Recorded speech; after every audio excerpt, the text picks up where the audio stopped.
Moses answered, But, behold, they will not believe me, nor listen to my voice, for they will say, The Lord has not appeared to you.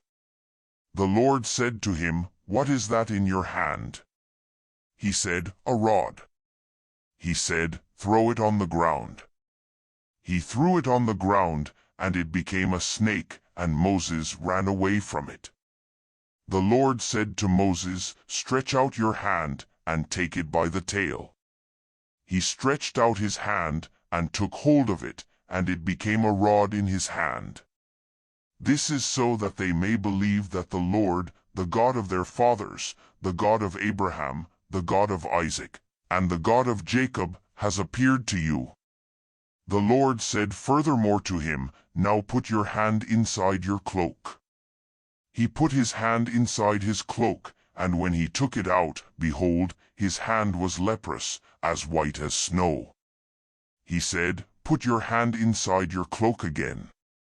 He put his hand inside his cloak again, and when he took it out of his cloak, behold, it had turned again as his other flesh. It will happen, if they will not believe you or listen to the voice of the first sign, that they will believe the voice of the latter sign. It will happen, if they will not believe even these two signs or listen to your voice, that you shall take of the water of the river, and pour it on the dry land.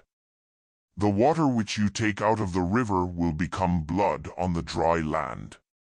Moses said to the Lord, O Lord, I am not eloquent, neither before now, nor since you have spoken to your servant, for I am slow of speech and of a slow tongue. The Lord said to him, Who made man's mouth? Or who makes one mute, or deaf, or seeing, or blind?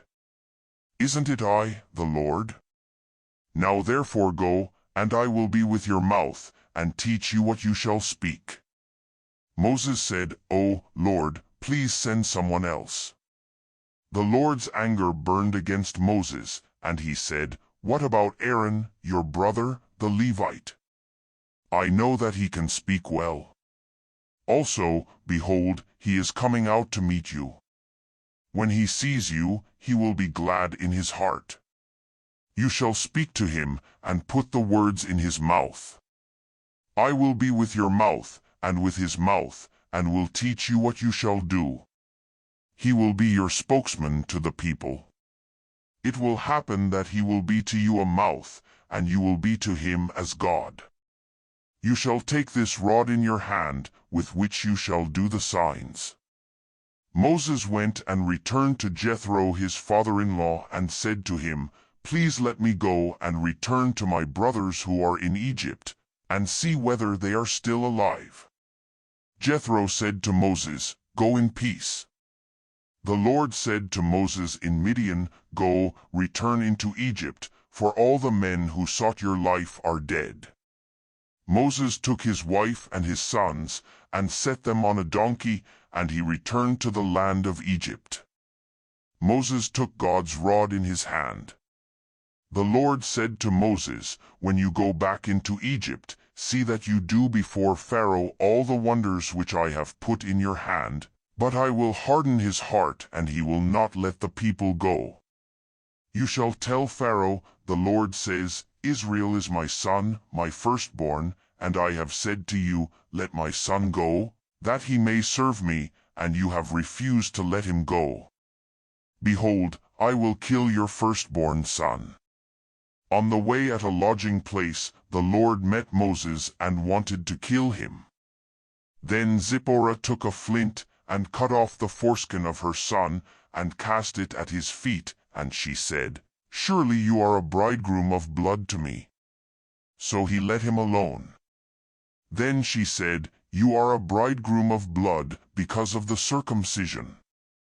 The Lord said to Aaron, Go into the wilderness to meet Moses. He went, and met him on God's mountain, and kissed him. Moses told Aaron all the Lord's words with which he had sent him, and all the signs with which he had instructed him.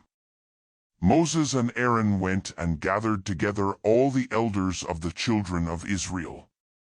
Aaron spoke all the words which the Lord had spoken to Moses, and did the signs in the sight of the people. The people believed, and when they heard that the Lord had visited the children of Israel, and that he had seen their affliction, then they bowed their heads and worshipped.